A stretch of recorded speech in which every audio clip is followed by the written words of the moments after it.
சூப்பரா படம் எப்படி இருக்கு? லாஸ்ட் 40 மினிட்ஸ் ப்ரோ சூப்பரா இருக்கு ப்ரோ. அட வேற லெவல்.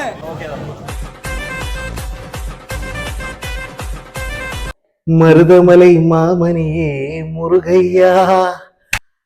ഹലോ ഗായ്സ്, എല്ലാവർക്കും പ്രൗഡ് മലയാളീസിന്റെ പുതിയൊരു വ്ളോഗിലേക്ക് സ്വാഗതം. അപ്പൊ നമ്മൾ ഇന്ന് first day first show of Vijay the greatest of all ടൈമിന്റെ ഷോ കഴിഞ്ഞ് വന്നിരിക്കുകയാണ്. ഞങ്ങൾ രാവിലെ 4 മണിക്ക് ഷോനാണ് പോയത്, ഷൊർണൂര്.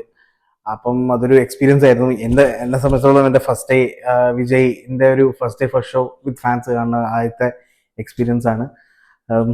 ആദ്യത്തെ അല്ല, കുറെ സിനിമകൾ കണ്ടിട്ടുള്ളതാണ് ഞാൻ. അജിത്തിന്റെ ആണെങ്കിലും രജനീകാന്തിന്റെ ആണെങ്കിലും കമൽഹാസന്റെ ആണെങ്കിലും വിജയിന്റെ ആണെന്നുണ്ടെങ്കിലും പടം ഇറങ്ങുമ്പോൾ ഫസ്റ്റ് ഡേ ഫസ്റ്റ് ഷോ, അത് എത്ര ഏർലി മോർണിംഗ് ഷോ ആണോ അത്ര ഏർലി മോർണിംഗ് ഷോക്ക് ചെയ്യാൻ പോകും. നമ്മളവിടെ എത്തിയപ്പോൾ നമുക്ക് ആകെ മലയാളി ഓഡിയൻസ് 3-4 ആൾക്കാരുണ്ടായിരുന്നു. പക്ഷെ തിയേറ്റർ ഫുള്ള് നമ്മുടെ തമിഴ് സഹോദരികളായിരുന്നു. പാവങ്ങൾ ടിക്കറ്റ് കിട്ടാത്ത ആൾക്കാരെന്ന് തോന്നുന്നു അല്ലേ? അവിടെ ഷോ ഉണ്ടോ ഇല്ല എന്നുള്ളത് എനിക്ക് അറിയില്ല. 4 മണിക്ക് ഷോ ഉണ്ടോ ഇല്ലാത്തോണ്ടായിരിക്കാം. അല്ലെങ്കിൽ ചിലപ്പോൾ പാലക്കാട് ടിക്കറ്റ് കിട്ടിയിട്ടുണ്ടാവില്ല, അല്ലെങ്കിൽ കോയമ്പത്തൂർ ടിക്കറ്റ് കിട്ടിയിട്ടുണ്ടാവില്ല. അപ്പൊ അതുകൊണ്ട് അവരെല്ലാവരും വണ്ടി പിടിച്ച് ഷൊർണൂരിലേക്ക് വന്നിട്ടുണ്ടായിരുന്നു. തൊട്ടപ്പുറത്തിരിക്കുന്ന പയ്യന്മാര് പറയുന്നതായിട്ട് 180 കിലോമീറ്റർ ആയിട്ട് അവർ ട്രാവൽ ചെയ്തിട്ട് വന്നതാണ് എന്നൊക്കെ അവരുടെ കോൺവെർസേഷനിൽ പറയുന്നത് ഞാൻ കേട്ടു. അറിയില്ല, may be. But theatre full ഓളായിരുന്നു. ഫാൻ ഷോ എൻ്റെ ഒരു ഫസ്റ്റ് എക്സ്പീരിയൻസ് ആണ്. വിജയ് പടം first day first show with fan show പോണത്. പക്ഷെ ഭയങ്കര അടിപൊളി എക്സ്പീരിയൻസ് ആയിരുന്നു. ഞാൻ സ്ഥിരം ഫാൻ ഷോ കയറുന്ന ആളാണ്. പക്ഷെ അങ്ങനെ വിജയിന്റെ പടത്തിന് അജിത്തിന്റെ പടത്തിന് ബട്ട് ഞാൻ എൻ്റെ ഫസ്റ്റ് എക്സ്പീരിയൻസ് ആണ്. പക്ഷെ എനിക്ക് ഫാൻ ഷോ പരിപാടി ഇഷ്ടമായി. പാട്ടുകളൊക്കെ വരുമ്പോൾ എല്ലാ ആൾക്കാരും ഫ്രണ്ടിലേക്ക് പോകും, ഡാൻസ് കളിക്കും, പാട്ട് കഴിയും, തിരിച്ചു വരും. പക്ഷെ ഈ പടത്തിൽ ബിസി ആയിട്ടുള്ള ഒരു മെയിൻ എലമെന്റ് അതായിരുന്നു അല്ലേ? മ്യൂസിക്. അത് ഭയങ്കരമായിട്ട് പടത്തിനെ പിന്നിക്ക് വലിക്കുന്ന രീതിയിലുള്ള ഒരു എലമെന്റ് ഉണ്ടായിരുന്നു. മീൻസ് പടം മൊത്തത്തില് നമുക്ക് എനിക്ക് ഒരു ആവറേജ് അത്യാവശ്യം നല്ല രീതിയിൽ എൻജോയ് ചെയ്ത് കാണാൻ പറ്റുന്ന രീതിയിൽ, അതായത് ഫാൻ അറ്റ്മോസ്ഫിയറിൽ. ഇപ്പൊ ഫസ്റ്റ് വീക്കെൻഡിലൊക്കെ ഒരുപാട് ഫാൻസ് ഒക്കെ വരുമല്ലോ, അപ്പൊ അവരൊക്കെ കൂടെ ഒരുമിച്ചിരുന്ന് കാണുമ്പോൾ ഉണ്ടാവുന്ന ഒരു ഓളവും ആ ഒരു വൈബിന് പറ്റിയ രീതിയിൽ ചെയ്ത് വെച്ചിട്ടുണ്ട് എന്നുള്ളത് തോന്നി. പക്ഷെ ഭയങ്കര പറഞ്ഞ പോലെ തന്നെ ഭയങ്കര ലാഗിങ് ഫാക്ടർ ആയിട്ട് എനിക്ക് തോന്നിയത് മ്യൂസിക് ആണ്. അനിരുദ്ധ് ഉണ്ടായിരുന്നെങ്കിൽ എന്ന്, അനിരുദ്ധിനെ ഇത്രയും കൂടുതൽ മിസ് ചെയ്തിട്ടുള്ള വേറൊരു സിനിമ ഇല്ല. അതാ ഓരോ സീനിൽ വരുമ്പോ നമുക്ക് അറിയാം, അതാ ഒന്നാമത് വിജയ് പടാണല്ലോ. അപ്പൊ നമുക്കറിയാം ആ ബീറ്റ് ഇങ്ങനെ കണ്ട അത്. പക്ഷെ അനിരുദ്ധിന്റെ സാധനം വരുമ്പോ കയറുന്ന ഒരു ഗൂസ് ബംപ് ഉണ്ടല്ലോ, അത് നമുക്ക് ഇതിനകത്ത് അത്രക്കങ്ങോട്ട് ഫീൽ ചെയ്യില്ല. അത് ആക്ച്വലി സിനിമ ഇറങ്ങുന്നതിന് മുമ്പ് മ്യൂസിക് ഇറങ്ങിയ സമയത്ത് തന്നെ എല്ലാരും പറഞ്ഞിരുന്നു മിഡ് ആണ് സംഗതി, ലൈക്ക് അങ്ങനെ അധികം മെച്ചമുള്ളതില്ല എന്നുള്ളത് ആൾക്കാർ പറഞ്ഞിരുന്നു. അതില് മട്ട എന്ന് പറഞ്ഞിട്ടുള്ള സോങ് മാത്രമാണ് കുറച്ചും കൂടെ കമ്പാരിറ്റീവ്ലി വളരെ നന്നായിട്ടുള്ളത് എന്നുള്ളതായിരുന്നു അഭിപ്രായം ഉണ്ടായിരുന്നത്. എങ്കിലും ഫാൻസിന് എൻജോയ് ചെയ്യാൻ ഏത് മ്യൂസിക് ആണെന്നുണ്ടെങ്കിൽ. പക്ഷെ വിജയിന്റെ ഓറ ത്രൂ ഔട്ട് ദ മൂവി നമുക്കത് മീൻസ് ഓഫ് കോഴ്സ് വിജയാണ്. അത് നമ്മൾ എന്തായാലും പിടിച്ചിട്ടുണ്ട്. നമുക്ക് ബാക്കിയുള്ള ഒരു എലമെന്റ് അതിനകത്ത് കുറവുണ്ടെങ്കിൽ പോലും വിജയിന്റെ ഒരു ഡാൻസും ആ ഒരു ആറ്റിറ്റ്യൂഡും വിജയ് വൈബ്രൻസ് ഉണ്ടല്ലോ, അത് നമ്മൾ ത്രൂ ഔട്ട് പിടിച്ചിരുന്നു. ഇപ്പൊ ഫാൻ ഷോയിൽ പോയി ഫാൻസിന്റെ ഒപ്പം കണ്ടോട്ട് മാത്രമല്ല, നമുക്ക് ആ വിജയ് തിയേറ്ററിൽ ഉണ്ടാവുമ്പോൾ നമുക്ക് ഉണ്ടാവുന്ന ഒരു ഇമ്പാക്ട് ഉണ്ട്. വിജയും നമ്മളൊരു ഉണ്ടാവുന്ന ഒരു റെസിപ്രോക്കേഷൻ അല്ലെ, ഒരു സംഭവം എലമെന്റ് ഉണ്ട്. അത് നമുക്ക് എന്തായാലും ഫീൽ ചെയ്യും. അത് പിന്നെ ഇതൊരു എന്റർടൈനിങ് സ്റ്റോറിയാണ് ഇതിൽ പറയുന്നത്. ഈ പറയുന്ന പോലെ ഒരു എന്റർടൈനിങ് എലമെന്റും ഉണ്ട്. വിജയിന്റെ തന്നെ ആയിട്ടുള്ള, നമുക്ക് വിജയിന്റെ കോമഡിയും വിജയിന്റെ ആക്ഷനും അത് നമ്മൾ എക്സ്പെക്ട് ചെയ്യുന്നത് തന്നെയാണല്ലോ. അപ്പൊ നമുക്കത് തിയേറ്ററിൽ നിന്ന് കാണാമെന്നുള്ളത് എന്തായാലും ഇതിനകത്ത് നമുക്ക് ഷുവർ ആയിട്ടും കാണാൻ പറ്റും. പിന്നെ കുറെ നമുക്കറിയുന്ന തമിഴ് പടങ്ങളുടെ ഒക്കെ റെഫറൻസ്, പിന്നെ എന്താണ് മീം കൾച്ചറിന്റെ ഒക്കെ നല്ല രീതിയിൽ ബൂസ്റ്റ് ചെയ്തെടുക്കുന്ന അത്യാവശ്യം 1-2 എലമെന്റ്സ് അവർ നന്നായിട്ട് സെറ്റ് ചെയ്തിട്ടുണ്ട്. മീൻസ് 1-2 നോട്ടബിൾ സാധനം ഈ തിയേറ്ററിൽ ഓളം ഉണ്ടാക്കുന്ന സാധനം ഉണ്ടായിട്ടുണ്ട്. പിന്നെ നെക്സ്റ്റ് ഇതിൽ പറയാനുള്ളത്, നമ്മളെല്ലാരും കളിയാക്കിക്കൊണ്ടിരുന്ന നമ്മുടെ അമൽ ദേവ്സ് വിജയ്, പുള്ളിയുടെ ആ ക്യാരക്ടറും ആ ക്യാരക്ടറിന്റെ ബിൽഡപ്പും ആറ്റിറ്റ്യൂഡും വളരെ നല്ലതാണ്. ആക്ച്വലി നമുക്ക് ആ പടത്തില് എല്ലാവർക്കും അറിയുന്ന കാര്യമായിരിക്കും 2 വിജയാണുള്ളത്. പക്ഷെ ഈ പെർട്ടിക്കുലർ വിജയിനെ നമുക്ക് ഈ പറഞ്ഞ മാതിരി അതിന്റെ എനർജി ഡിഫറെന്റ് ആണ്. നമുക്ക് 2 വിജയിന്റെ ഡിഫറെന്റ് എനർജി നമുക്ക് ഫീൽ ചെയ്യും. അത് നമുക്ക് ഈ പറഞ്ഞ മാതിരി എന്റർടൈനിങ് ആണ് അല്ലെ.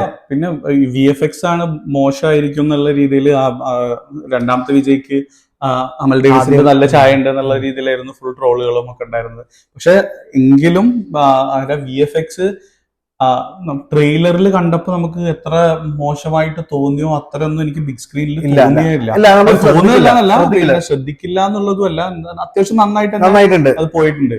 പിന്നെ ചില സീക്വൻസിൽ, അതായത് ഡബിൾ റോൾ വരുന്ന സമയത്ത്, കുറച്ച് പഴയ സിനിമകളിലൊക്കെ പിന്നെ ഡബിൾ റോൾ വരുന്ന സമയത്ത് രണ്ട് ക്യാരക്ടേഴ്സിന് ഒരേ സമയത്ത് ഒരേ സ്ക്രീനിൽ കാണിക്കുന്ന സമയത്ത് ഉണ്ടാവുന്ന കുറച്ച് പഴകിയ സ്റ്റൈല് പോലെ എനിക്കറിയില്ല, നമുക്ക് അറിയില്ല അതിന്റെ ടെക്നിക്കൽ. മെർസലിലൊക്കെ ബെറ്റർ ആയിരുന്നു പിന്നെ എന്നാണ് എനിക്ക് ഫീൽ ചെയ്തത്. മെർസലില് ബിഗിലൊക്കെ കുറെ കൂടെ ബെറ്റർ ആയിരുന്നു എന്നാണ് എനിക്ക് തോന്നിയത്. മേ ബി ഇതിലൂടെ ഡി-ഏജിങ്ങും അങ്ങനെയുള്ള ഒരുപാട് കാര്യങ്ങൾ ഫാക്ടേഴ്സ് ഉള്ളതുകൊണ്ടായിരിക്കാം. പിന്നെ പടത്തിനെ കുറിച്ച് നമുക്ക് ബാക്കിയുള്ള കാര്യങ്ങൾ പറയാനുള്ളത്, ഒരു ത്രൂ ഔട്ട് എന്റർടൈൻമെന്റ് തന്നെയാണ്, എൻജോയ് ചെയ്യാൻ പറ്റണ തന്നെയാണ് എല്ലാ ആൾക്കാർക്കും. ഈ പറഞ്ഞ മാതിരി കുട്ടി ഓഡിയൻസിനാണെങ്കിലും വിജയ് പറയണ മാതിരി എല്ലാ സെക്ടർ ഓഫ് ഓഡിയൻസിനും ഈ പോയിട്ട് കണ്ടമാനം അത് ആ ഒരു തിയേറ്റർ എന്റർടൈൻമെന്റ് ആ ഒരു 3 hours ഉണ്ട് തോന്നുന്നു അല്ലേ പടം? 3 hours 3 minutes ഉണ്ട് പടം. അപ്പൊ എന്റർടൈൻ ചെയ്തിട്ട് കണ്ടിറങ്ങി വരാനുള്ള സംഭവം എന്തായാലും ഉണ്ട്. ഗ്രേറ്റസ്റ്റ് ഓഫ് ഓൾ ടൈം അടിപൊളിയാണ് എന്ന് വേണമെങ്കിൽ നമുക്ക് പറയാം. എന്റർടൈൻമെന്റ് ഫാക്ടർ ഒരിക്കലും നമ്മള് ലിയോ കണ്ടിട്ട് നമ്മള് ലിയോ എന്നുള്ള ആറ്റിറ്റ്യൂഡ്, അല്ലെങ്കിൽ പിന്നെ ഇപ്പൊ വെങ്കട് പ്രഭുവിന്റെ തന്നെ മങ്കാത്തയോ അല്ലെങ്കിൽ മാനാടോ കണ്ടിട്ട് അതിനോട് കമ്പയർ ചെയ്യുകയാണെന്ന് പറഞ്ഞു കഴിഞ്ഞാല് ഒരിക്കലും പിന്നെ എന്താണ് ആ ലെവലിൽ എത്തുന്നില്ല എന്നുള്ളത് തന്നെയാണ് എന്റെ അഭിപ്രായം. പക്ഷെ ലൈക്ക് ആവറേജ് എന്നുള്ള രീതിയിൽ ഒരു പിന്നെ commercial mass masala entertainer, average with lot of elements, entertaining ആയിട്ടുള്ളതും പിന്നെ അതേപോലെ തന്നെ ഹൂട്ടിങ് ആൻഡ് ചിയറിങ്ങിനൊക്കെ വേണ്ടിയിട്ട് ഉണ്ടാക്കിയിട്ടുള്ള ഒരുപാട് എലമെന്റ്സ് അതിനകത്തുണ്ട്. പിന്നെ നമുക്ക് ഒന്നാമത് പടം ഇറങ്ങുന്നതിന് മുമ്പ് തന്നെ കുറെ ഡീഗ്രേഡിങ് അല്ല, ഈ പറഞ്ഞ മാതിരി ഒന്നും അവര് ലോഞ്ച് ചെയ്ത കുറെ കാര്യങ്ങൾ ഈ പറഞ്ഞ മാതിരി ഒന്നും ഹിറ്റ് ആയില്ല. സെൻസ് പോസ്റ്റർ ലോഞ്ച് ചെയ്താലും മ്യൂസിക് ഇറങ്ങണമൊക്കെ ഷോക്കായിരുന്നു. ആർക്കും അങ്ങനെ ഡൈജസ്റ്റ് ആവണ്ടായിരുന്നില്ല, ഇവൻ ഫാൻസിന് പോലും ഡൈജസ്റ്റ് ആവണ്ടായിരുന്നില്ല.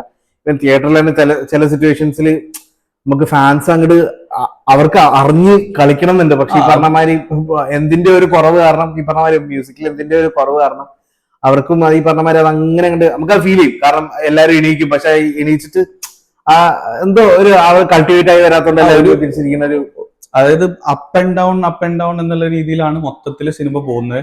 ഇവിടെ ചില പോർഷനില് ഇപ്പൊ നമ്മള് വിചാരിക്കും ഒരുപാടുണ്ട്, പിന്നെ എന്താണ് ഒരുപാട് വരാനുണ്ട് എന്ന്. പക്ഷെ അപ്പോഴേക്കിന് മ്യൂസിക് കുറച്ച് ബാക്ക്ഗ്രൗണ്ട് മ്യൂസിക് കുറച്ച് ലോ ആയതുകൊണ്ട് വലിച്ച് എന്തോ ഒരു ചെറിയൊരു ഡൾനെസ് അവിടെ ഫീൽ ചെയ്യും. പിന്നെ അതേപോലെ തന്നെ അപ്പ് ആൻഡ് ഡൗൺ എന്നുള്ള രീതിയിൽ കുറെ ഹൈ എലമെന്റ്സ് ഉണ്ട്, പക്ഷെ അതിനനുസരിച്ചിട്ട് തന്നെ കുറച്ച് ഡൾ എലമെന്റ്സും ഉണ്ട്. അപ്പൊ ഡള്ളായിട്ട് ഇങ്ങനെ ഇരിക്കുന്ന സമയത്ത് പെട്ടെന്ന് ഒരു ഹൈ എലമെന്റ് വരും. പക്ഷെ ആ ഹൈ എലമെന്റിനെ പിടിച്ചു നിർത്തുന്ന രീതിയിൽ ആ മ്യൂസിക്കാണ് എനിക്ക് ഏറ്റവും കൂടുതലായിട്ട്.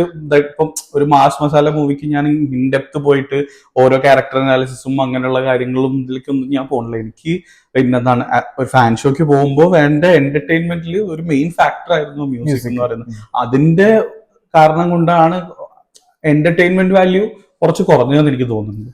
അതാണ്. പിന്നെ നമുക്ക് അത് കണ്ടപ്പോൾ നമ്മൾ ആദ്യം പറഞ്ഞ ജയിലറിന്റെ റെഫറൻസ് ആയിരുന്നു.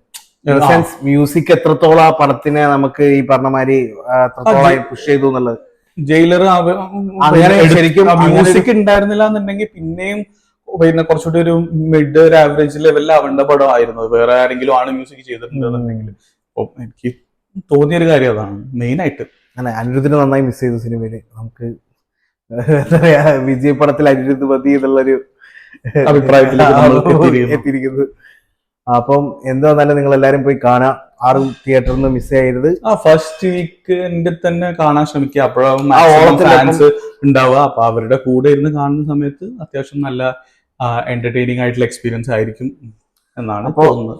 ആ ഓളത്തിനൊപ്പം തന്നെ കാണുമ്പോഴാണ് നമുക്കൊന്നും കൂടി അതിന്റെ ആ ഒരു ക്രൗഡിന്റെ ഒപ്പം ഇരുന്ന് കാണുമ്പോഴാണ് നമുക്കത് കൂടുതൽ ഇതാവുക. ഞങ്ങൾ തന്നെ ഇപ്പൊ 4 മണിക്ക് ഷൊർണൂർ പോയിട്ട്, ഇവിടെ എവിടെ ഷോ ഇല്ല 4 മണിക്ക്, നമ്മള് പെരുന്നോണ ഭാഗത്തുള്ള. അപ്പൊ ഇവിടെ എവിടെയും ഷോ ഇല്ലാത്തതുകൊണ്ട് 4 മണിക്ക്. അല്ല, ആക്ച്വലി ഞാൻ വരുന്ന വഴിക്ക് ഇൻസ്റ്റഗ്രാമിൽ കണ്ട് 4 മണിക്ക് ഇവിടെ ഒരു ഇന്നലെ അനൗൺസ് ചെയ്തിട്ടുണ്ട്. ഓൺലൈനിൽ നമുക്ക് ടിക്കറ്റ് അവൈലബിൾ ആയിരുന്നില്ല. ഓൺലൈനിൽ ഉണ്ടായിരുന്നില്ല. ഞാൻ നോക്കി, ഓൺലൈനിൽ നോക്കിയപ്പോ 7:30 ഷോ. അപ്പൊ അതാണ് ഷൊർണൂർ എടുത്തിട്ട് അങ്ങോട്ടേക്ക് പോയത്. അവിടെ ഈ പറഞ്ഞ മാതിരി ഇതന്നെയായിരുന്നു അവിടുത്തെ മെയിൻ എലമെന്റ്. നമ്മളവിടെ എത്തിയപ്പോൾ ഫുൾ തമിഴ് സഹോദരങ്ങളായിരുന്നു. അവരെല്ലാവരും ഷെയറപ്പ് ചെയ്ത് അവർ ഫുൾ എനർജിയിൽ സെറ്റപ്പ് ആയിട്ട് വന്നിരിക്കുകയായിരുന്നു. എന്തായാലും അടിപൊളി എക്സ്പീരിയൻസ് ആയിരുന്നു ഫസ്റ്റ് ഡേ ഫസ്റ്റ് ഷോ. കുറെ ക്ലിപ്പും ബിറ്റ്സ് ഒക്കെ നിങ്ങൾ കണ്ടിട്ടുണ്ടാവും. അപ്പം എൻജോയ് ദ ഫിലിം. പിന്നെ ഡോണ്ട് ഫോർഗെറ്റ് എന്ത് നമ്മുടെ ചാനൽ സബ്സ്ക്രൈബ് ചെയ്യാൻ ആരും മറക്കരുത്. സബ്സ്ക്രൈബ് ചെയ്യുക, ഡിങ്ങിങ് ബട്ടൺ അമർത്തുക, സബ്സ്ക്രൈബ് ചെയ്ത് കൊടുത്തേ പാവാം. மருதமலை மாமணியே முருகையா, தேவனின் குலம் காக்கும் வேலையா, ஹையா. I'm waiting.